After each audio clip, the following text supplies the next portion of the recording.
Carlos walked through the streets of the outskirts with a calm step, but his heart was beating fast. I was 23 years old, and the weight of life seemed lighter on that cold morning. Carlos's eyes reflected the hope of someone determined to win, despite everything his community imposed on him. The daily fight for survival and for the often invisible rights of black people was a constant battle, but it was not defeated. As they rounded the corner, a police car screeched to a halt. Sergeant Ruan, with his years of service and grim expression, got out of the vehicle and approached quickly. Carlos immediately knew what was coming. He knew Ruan's reputation. He was the kind of cop who liked to assert his authority aggressively, especially with young black men like him. "What are you doing here, boy?" Ruan asked with a voice full of disdain, without even trying to understand what Carlos was doing there. Carlos took a step back, trying to remain calm. "I wasn't doing anything wrong. Today was just another day in the daily routine of his life." But Ruan, driven by prejudice, wasn't interested in listening. He approached, pushing Carlos hard, making him fall to the ground. "You're going to give me trouble, is that it?" Ruan growled, anger visible on his face. Carlos tried to get up, but Ruan was already on top of him, beating him with a stick mercilessly. Every punch, every blow, felt like a silent condemnation. The surrounding streets were empty as the violence unfolded. When Carlos finally passed out, consciousness left his body and the world around him dissolved. The last thing Carlos heard was the sound of sirens, but he no longer knew if they were the sirens of help or the sirens of imminent death. The hospital was silent, except for the sound of the machines monitoring Carlos's life. Maria, his grandmother, sat beside his bed with her hands clasped tightly together. She looked at her grandson, who was unconscious, her eyes fixed on his breathing, which came and went, slow and long. Carlos's body was marked by the signs of the brutality he had suffered, and Maria's heart, already worn out by the constant struggle against adversity, was now broken. As tears streamed down Maria's face, an even greater anguish took hold of her heart. She knew that the police officer's son, Sergeant Ruan, was not only being cruel to Carlos, he was reaffirming a cycle of pain and humiliation that had somehow always hung over her family. But what Maria didn't know at the time was that life had even more painful surprises in store for her. It was then that while investigating on her own, Maria discovered something that would change everything. Ruan was, in fact, her great-nephew. The name of his mother, a woman he barely knew, appeared in old notes in a forgotten archive. Maria couldn't believe it.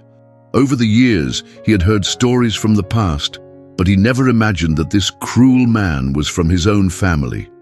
Shock paralyzed her. The man she now held responsible for the brutality against her grandson was, in fact, someone from her own bloodline. She was torn between anger at the pain inflicted on Carlos and grief at discovering that her family history was so tragically intertwined. But Maria knew that despite everything, it was necessary to reveal the truth, not just to herself, but to everyone.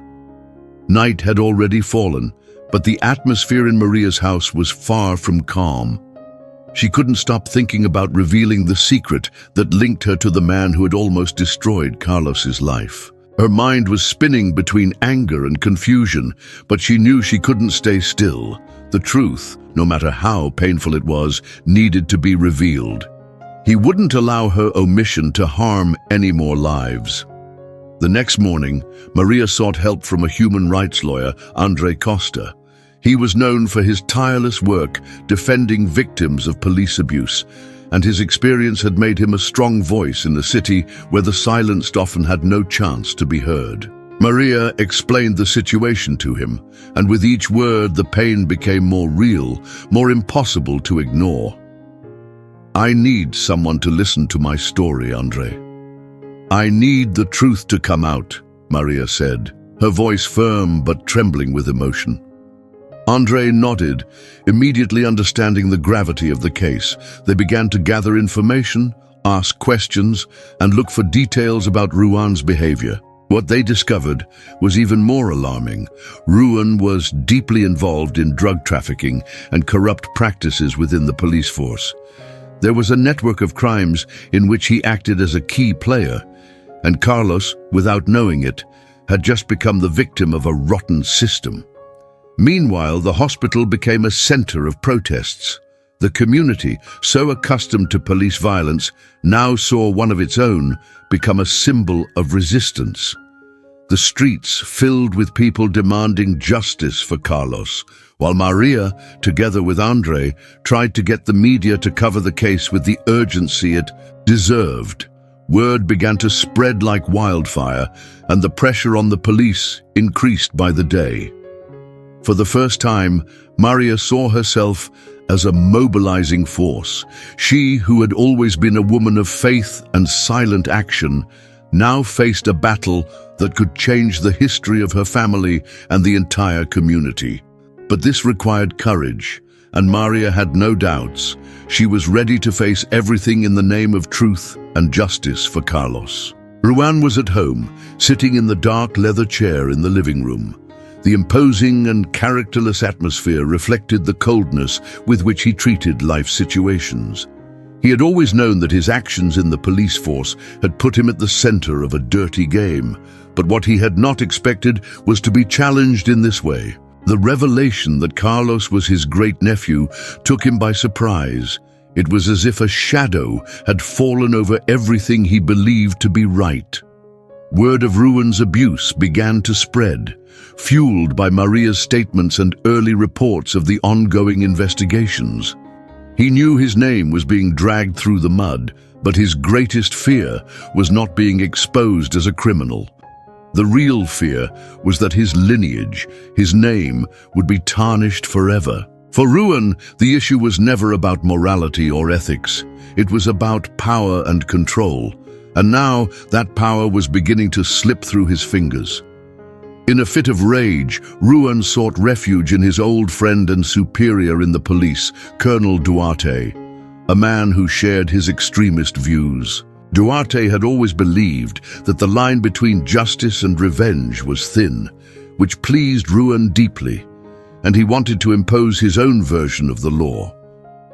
"They're playing dirty, Ruan," the colonel said with a calculating look. "If you don't fight back, you'll lose everything, your career, your respect. What do you want, justice or revenge?"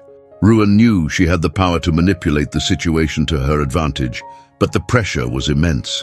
The accusations against him became a heavy weight to bear. He never imagined that his secret, something he had kept so well hidden, could be the key to his downfall. At that moment, Ruan no longer saw his family as something that protected him, but as a burden that dragged him deeper and deeper. He needed to act quickly, before the investigations went any deeper. The consequences for him now seemed inevitable. But Ruan was not willing to go to prison or lose his position of power without a fight. He knew that, in his twisted mind, there was only one way to resolve this: with more violence, with more control. The following weeks were a whirlwind of actions and reactions. The pressure on Ruan and the local police increased exponentially. The community, already accustomed to violence, now found itself confronted with an unprecedented scandal. Carlos, still unconscious, remained hospitalized, but his story was beginning to take shape. Maria, with the support of Andre and the community, was determined to see the fight through to the end. Meanwhile, the lawyers' investigations began to reveal details that would shock everyone. Andre, with patience and perseverance, discovered documents that directly linked Ruan to a network of corruption within the police force. Not only the abuses against Carlos, but also other serious human rights violations. Ruan's involvement in drug trafficking and the use of his position for extortion and violence were documented in a series of secret records. The family's secret was revealed in a devastating way, and what seemed like a simple police attack ended up becoming a large-scale crime. One night, Maria received a phone call from Andre with news that would change everything. During an internal operation, the investigating police found a secret recording of a conversation between Ruan and Colonel Duarte, in which Ruan admitted his criminal practices. The recording was being released, and the truth was about to be exposed to everyone. The scandal took the streets by storm. The demonstrations in support of Carlos grew even bigger. People began to gather in front of the police station and the courthouse, demanding justice. Maria, who was at the forefront of this movement, knew that there was nothing that could stop it. The impact of her actions was now felt throughout the city. But in the midst of all this confusion, a doubt still lingered over her. Ruan didn't seem to react for fear of being exposed. On the contrary, his posture became more aggressive, more defensive. Maria knew that the worst was yet to come. If he wasn't defeated legally, he would use any means necessary to escape the consequences. The truth came out, but the battle was just beginning. The following days were marked by increasing tensions as the investigation progressed, and the revelation of Ruan's crimes spread like wildfire on social media and in the local press. The city, previously numb to police violence, was now divided between those who demanded justice and those who still defended. Ruan, blind to the magnitude of its crimes. But for Maria, the fight was not just for justice, it was personal. Every word spoken, every step taken was revenge against the ghosts of the past, against the betrayal of her own family. Maria knew the final showdown was coming, but she had no idea it would happen so abruptly. One rainy morning, while I was in a meeting with Andre and some community leaders, Maria's phone rang. It was a direct message from an unknown number. "You know what's at stake. Be careful what you do next." The message left Maria cold. He knew the threatening tone well and knew that it meant that Ruan was preparing to defend himself in any way possible, no longer as a police officer, but as a man who had everything to lose. The next day, the confrontation that everyone feared occurred. During a demonstration in front of the police station, when tensions were already at their highest, Maria, along with a group of supporters, marched towards the building shouting justice for Carlos. In the midst of the chaos, Ruan appeared.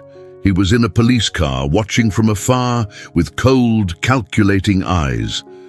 What he didn't know was that morning, an independent investigation team had followed him closely and found more evidence against him. The situation quickly became a battlefield. The police, now led by Ruan and Colonel Duarte, tried to suppress the demonstrations with violence. They were willing to do anything to protect their power. But something happened that no one expected. During the confrontation, Carlos, who had been in a coma for weeks, showed signs of life. His body began to react, and the monitors showed gradual improvement. To everyone's surprise, he not only woke up, but stood up with unexpected strength. The scene was shocking. The man who had been brutally attacked by Ruan was now standing in front of him.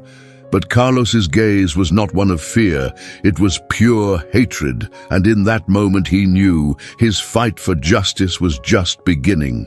Carlos's presence at that demonstration symbolized not only his resistance, but the resistance of an entire community against the corrupt forces that had oppressed them. The clash between protesters and police continued for hours. But Maria and Carlos's fight grew stronger minute by minute. Ruan's power was crumbling and the truth had triumphed. But the question remained, how far would Ruan go to try to destroy everything he had achieved?